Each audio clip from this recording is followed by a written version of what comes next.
back to the sawmill, friends. As you can see, we got the straw hat on today, and that could only mean one thing. And no, I'm not going Amish on you guys. It's time to mow the yard.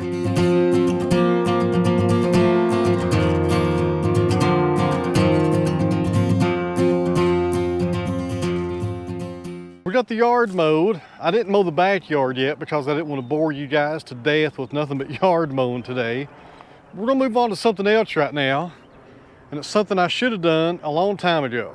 All right, guys, so this right here is my front field. In my last video, I think it was my last video, you guys watched me cut this up with the flail mower.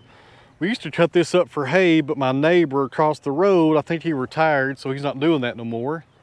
And a few days ago, my wife came out here and took down all the old barbed wire between these posts. Most of it was broke, a lot of it was on the ground. It just made for a mess. And a lot of these wooden posts, like this old corner post right here, is rotted at the bottom. So now we're going to focus on pulling these things up, and I got just the tool for that. But before we start on that, let's walk down here and check on the kiln. I've not looked at it in about 8 hours. All right, guys, we're down here at the kiln. Let's check on everything, see how it looks. The current temperature inside the kiln is 124 degrees. The wet bulb, which measures the humidity inside the kiln, it's about 82, so that's pretty good. We still got some moisture coming out. And if you don't recall what's in here right now, we got 1,000 board feet, we got about 400 foot of red cedar, and 600 board feet of poplar. It's all 4/4. It went in green exactly a week ago today.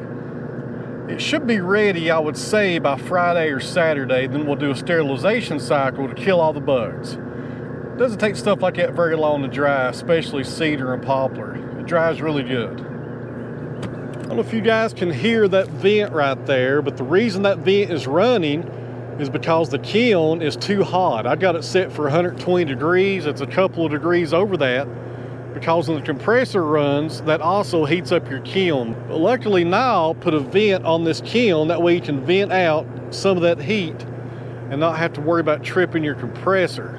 Now that right there is very important, because you don't want your compressor running when the kiln is over 130 degrees. That would cause a lot of damage to your compressor. Never happened to me, but I know guys it's happened to, and they've usually had to replace the whole entire compressor. That gets pretty costly. And back here behind the kiln, let's check on our bucket. Still some water coming out. I did empty this about 8 hours ago, so we do have water since then. When you dry wood with a Nile kiln, or any kind of dehumidification kiln for that matter, you get a lot of water at the very first of the cycle, and once you get toward the end of the cycle, you start getting less water. That's good. That means the lumber is almost dry. Everything looks pretty good in the kiln. Like I was saying, that lumber should be done by this weekend. Now we're getting Mr. Cotto here and go put the post puller on it. If I haven't mentioned it yet,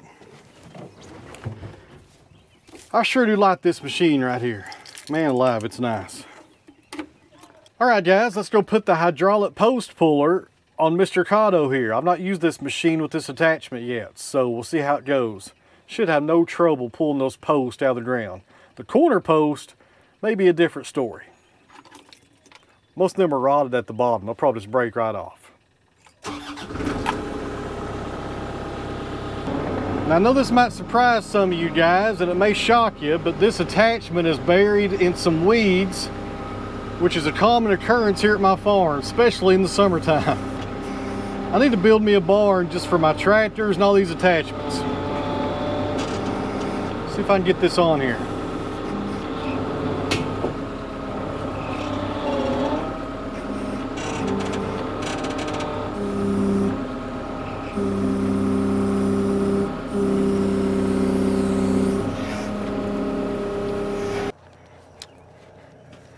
I will say this, I've not used this attachment in several months.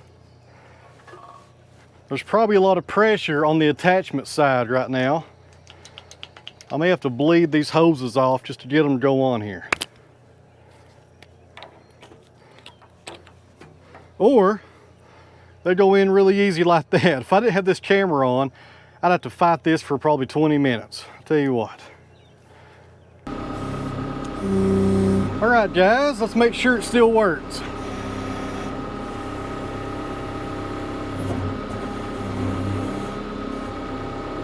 Oh yeah, good deal.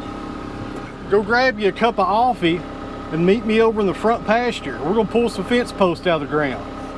And I know in the past I talked about putting up a new fence over there, and we're gonna do that this fall. I got some of the material already here, but I'm gonna be replacing every one of those T-posts over there. That's why we're gonna go ahead today and pull them out of the ground.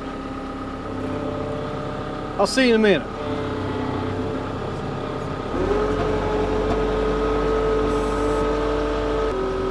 Mr. Kato versus T-post number 1.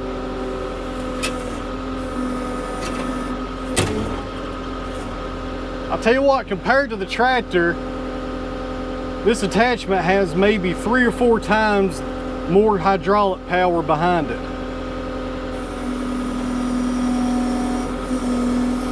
No problem, looky there.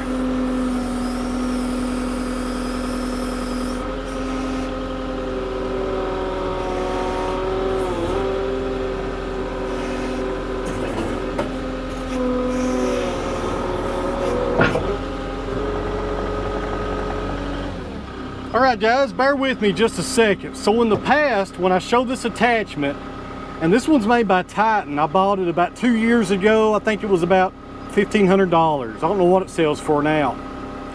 But every time I used to show this on the tractor, people would say, that's kind of expensive. I can do the same thing with the chain and a front end loader. Well, you can do the same thing with the chain and a front end loader or even a farm jack. But this right here is why this attachment beats all that other stuff. Let me show you.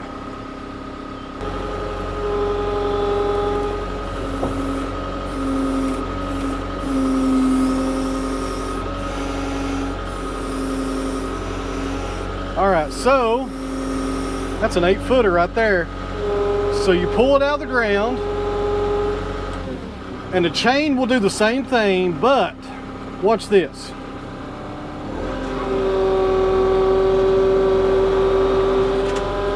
Hopefully I won't hit you guys. I don't know how I missed the camera. That thing came about 2 inches from you guys. But this right here is why this attachment works better. I can pull the post out and never get out of the machine and keep going.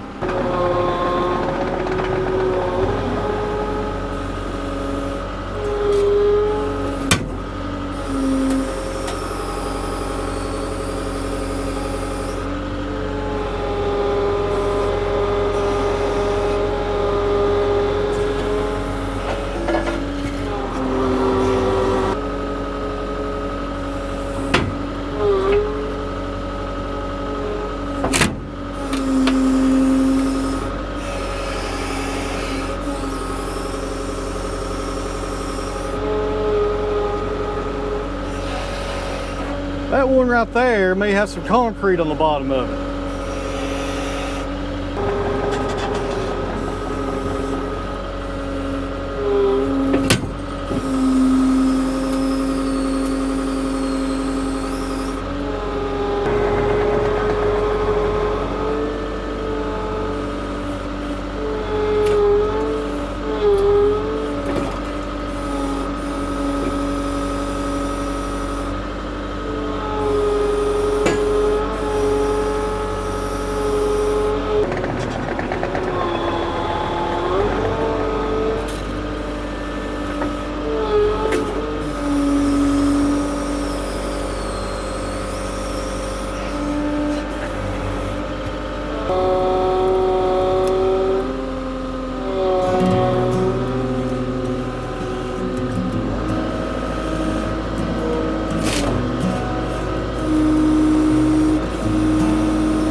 I tell you what, Mr. Kato right there has no trouble pulling post out of the ground, my goodness. I've used this attachment on my tractor, and it does just fine. It pulls it out of the ground, but sometimes the tractor leans forward just a little. I gotta lean with you right there, but it leans forward just a little just to pull the post out of the ground.